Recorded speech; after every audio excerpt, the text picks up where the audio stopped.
Ce que je dis à mes étudiants, aussi bien racisés que ceux qui ne le sont pas, c'est que, en particulier, ceux qui ne sont pas racisés, je leur dis, la seule façon que vous avez comme géographe de ne pas être en porte-à-faux lorsque vous voyagez dans le monde, c'est de revendiquer vous aussi l'héritage de Toussaint Louverture.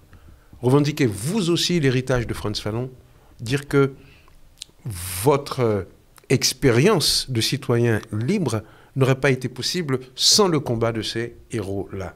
Nous sommes également héritiers les uns et les autres de ce combat universel. Et redevable. Oui. Bah, qui s'approprie la mémoire révolutionnaire, si on veut. Il faut qu'il s'approprie cette mémoire Et révolutionnaire. qu'il ne soit pas enfermé dans la mémoire réactionnaire, la mémoire Toussaint ne s'est pas battu que pour moi.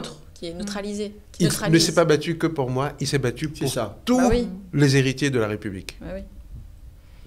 Et puis, oui, et puis on voit la force que ça a eu, que ce soit les pièces de Césaire, la tragédie du roi Christophe, ou sa biographie de Toussaint Louverture, le livre de Seller James, Les Jacobins Noirs.